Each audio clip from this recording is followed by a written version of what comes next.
Ladies and gentlemen, I'd like to introduce you to the American team. Johnny Pearson, who's been coming out here for about 15 years. Rather than me do the talking, I'll hand over to Johnny. He can tell you where he's been, what they've done and where they're going. Ladies and gentlemen, Johnny Pearson. Thank you, Jack. I'd like to thank all you people for coming out and watching this race tonight. I'm sure you're going to get good entertainment. But I'd like to introduce my team.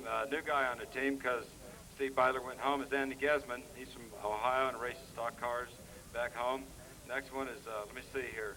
Yeah, it says Mike Klein right there. He's from somewhere on the West Coast. He's been coming out here about as long as I have. And Chuck Waddell, he's an outsider of Charlie Swartz. He races sedans at home. Sounds like you got a few fans there, Chuck. But I'll hand it back over to Jack here. But we find that since we've been racing here this year, that the race has been real close. It goes down to the last race of the decider. And it's a really intense racing. I'm sure you folks are going to get to see some good racing tonight. Mate, how many races did you run and win in Queensland? How'd you come out of it points-wise? Well, we're even up in Queensland right now, and we're even up at Gunnedah. Matter of fact, it's 1-1 in Gunnedah, so we're going to have to stick around, or we get to stick around, I must say, another race to see who the decider is. But that's the way it's been. It's just been so close that you never know the outcome. Good stuff, of course. That's what we like to see. And I can only say on behalf of myself and the promoters and the crowd, the American team tonight, God bless you fellas, and the very best of luck. Ladies and gentlemen, I'd like to introduce you to the captain of the team tonight, who's carved his name with pride recently down at Calder in Victoria too on the new Super Bowl. Ladies and gentlemen, to introduce the Australian team, I'd like you to meet an old mate from Goulburn, Fred Seary. Thanks, Jack. I'd like to welcome all the fans here tonight, and we would really like to see you get right behind us. The Yank team has a good record this season with Johnny Pearson and these guys, but we feel we can do it. We've got a good young bunch of drivers in Tony, Nick and Owen, and also Fred Singer for a reserve. The track at this stage is a little bit rough in turn 2 and turn 3, but they're going to do some wheel packing so we can get right out on the cush. That's where we're used to running on this sort of clay, and it's really good stuff. So we hope we can put on a good show. Stick with us and give us one hell of a cheer. Thank you. Thanks very much, Fred. Ladies and gentlemen, there's a special bloke tonight, and that's Fred Singer. Fred's a reserve for both sides. If one of our boys falls, Fred goes in. If one of the Americans falls, Fred goes in. Fred, what's it like to be a pole sitter? Running nowhere, but running everywhere. Well, I've done it before, but we'll sure give it a hard go. I always like a challenge, especially when it's beating the Yanks, hopefully. But we've got to be both ways, I suppose, tonight. So we'll give it a best shot either way. Thanks, Fred. Fred's cast for sale, incidentally. But to Fred Seary, Tony Brosso, Nick Girdlestone and Owen Johnson, all the best fellas. May the best team win. See you at it. All right, give them a hand, ladies and gentlemen, as they come by for the first time. This is our opening Heat 1 of the Australia versus America sedan car test. We want to hear that cheering for the Australians. We don't want any booing for the Americans. We'd like it to be sportsmanlike, thanks. Let's have a big cheer for the Australians as they come by. And let's really get behind our local Australian team and support them as they take on the very best of the Americans. Yes, thank you, ladies and gentlemen. That's what we want to hear. We want some crowd involvement. You might think the guys can hear now, never they can. And some encouragement, some hand waving and flag waving, and wave your program and get the drivers really going and let the Australians know that you're right behind them as they take on the Americans here tonight. Down there to see which side of the fence, if either his hide is going to be nailed to eventually, if he gets a drive or what. In the hands of the starter, and there they go, Heat 1, and it's Nick Girdlestone away, followed by Andy Gensman. Oh, two American cars right across the track. Andy Gensman in the car 2 on the outside, right on his tail. Look at Brosso fly. The number 3 car's got him boxed in though. Mike Klein sitting underneath Brosso, but Girdlestone's away. The number 2 car's in there with him. That's Gensman, and the 2 and 3 cars have got Tony Brosso pegged out. This way they can come up with a point better than us. They can come up with 5 points. We come up with 3. Nick Girdlestone in the lead still of the Andy Gensman car and the number 3 car of Mike Klein, and Tony Brosso on the tail of it. They're beautiful things, those American cars, driving in perfect, almost perfect formation. It was nearly imperfect then for second. Tony Bosso! No, he can't. There's one lap to go as a signal. I thought they might have left a little gap for Tony, but there's no way through there. Tony's really working hard. He won't forget this one. He's first run against the American team, but the first blood to Australia in car 1 was Nick Girdlestone in 23. The number 2 car of Andy Gensman second, the number 3 car of Mike Klein, and Tony Bosso in for 4th place for Australia. So we got 1, they got 2, 3, and that's the only ones that count. Klein and Bosso, 3 points apiece after Heat 1 for the Australians, 3 points for the Americans. Heat 2 about to come up with Pearson, Johnson, Seary, and Chuck Waddell, and it's Johnny Pearson in the lead.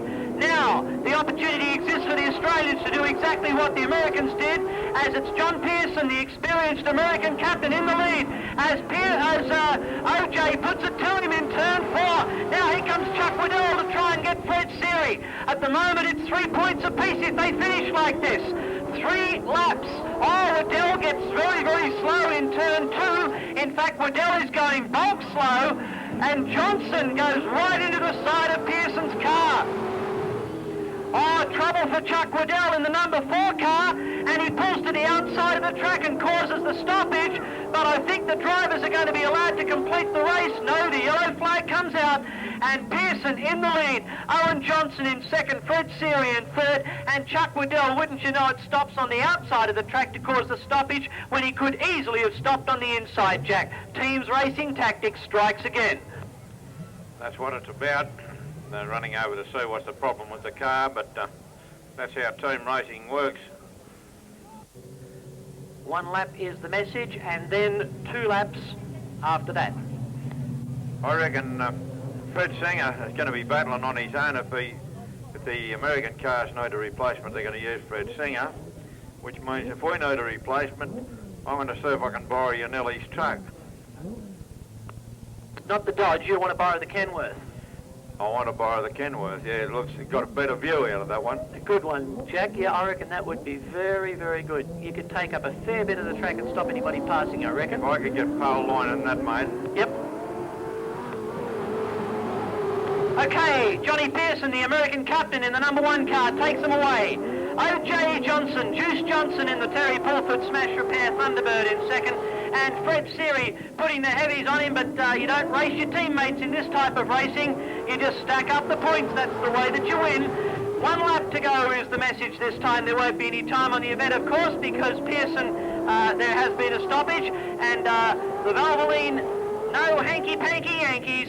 In number 1 at the moment, Johnny Pearson will take out the win in number 1. Second place will go to the number 67 car of Owen Johnson. Third will go to Fred Seary. No other finishes as Chuck Waddell retired at 2 laps with a broken steering arm, and so that makes 3 points to the Americans for the win. Johnny Pearson picks up 3, Owen Johnson picks up 2, and Fred Seary picks up 1, so the point score remains 6 apiece.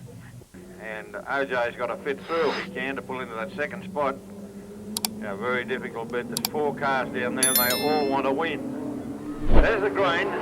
Tony Bosso streaks away and the 2 cars wide now. And poor old OJ staked out like a fox skin on a door. The number 3 car comes quickly out after him, Mike Klein, followed by Johnny Pearson and OJ in single file, all crossed up the cars come. What a beautiful... And have a look at it, number 3. The number 3 car, Mike Klein. He might be a granddad, but he hadn't forgot his way around it. Tony Bosso out accelerates him on the outside. Beautiful driving by Bosso. What a drive by Bosso, but Klein's not finished yet. Terrific driving then. Good on you, Bosso. He's only a young bloke, but boy, he's got the stickability of a lion. Tony Bosso, Mike Klein in the number 3. Back into the number 1, and Johnny Pearson right on the tail now. OJ with nowhere to go past him. Tony Bosso being tackled again as they come into the main, but he's equal to the task. What a drive. Bosso as they go down to Pepsi corner, followed then by the number 3 car of Mike Klein. Back to the number 1 car, Johnny Pearson, right back now watching for a place that doesn't come is Owen Johnson in 67. Comes again, but the 83 car round the corner. Top driving there by Bosso and also by Mike Klein. Credit where it's due, a tremendous drive by Mike Klein. He was fair dinkum then. The number 3 across the line was Johnny Pearson, and Owen Johnson never did get a look in. They just didn't. There was no parting of the ways for him to get through. Tremendous drive by Bosso. The young bloke is really going places and quickly in 83. Well, cosmetic damage like a hair lip. Yeah, that's right, like a hair lip, exactly. That's very good, Jack. Very good. All right, so it'll be Klein, Girdleston, Gensman and Siri. Oh, Klein cuts Girdleston bulk wide, but Girdleston nails him coming off turn 4. Girdleston, Klein. Oh, here's a good one. Here's the Australians. If they can stay like this, they'll pick up 5 points. Oh, look at Klein round the outside. It can't go there. It can't. He just can't get him around there. Oh, Mike Klein is absolutely inspired out there at the moment.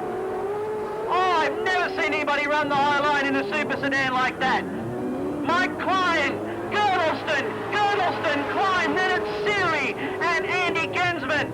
2 laps. Oh, Klein spins! Oh, bang, bang, bang, the 3 of them.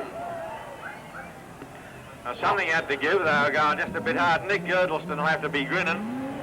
Oh, Siri's brilliant. and we've got 2 and 3 parked at the Pepsi Power corner. Oh, And Nick's as clean as a whistle. brilliant driving from Nick Girdleston.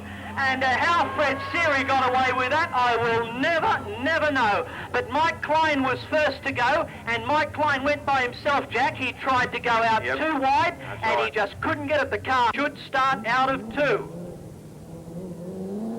They might have put him on the tail for spinning out. They might have, and they did. Oh, here's a go. Oh, folks, here's a go. Australia sitting good with 5 points here if Gensman can't get past Fred Siri. Girdleston, Siri, Gensman, Klein, 1 lap to go. Oh, Fred Siri pulls the Gordon speed trick down on turn 4 and buttons right off and slows the Americans down. Oh, great driving, Fred Siri. But Nick Girdleston home free at this stage of proceedings. It's going to be Girdleston who's going to win. Second place should go to Freddie Siri in the number 23. In the number 7 car, yes, Fred Siri gets second. Andy Gensman third, and 4th place goes to number 3, Mike Klein, and that's 5 points to the Australians and only 1 point to the Americans.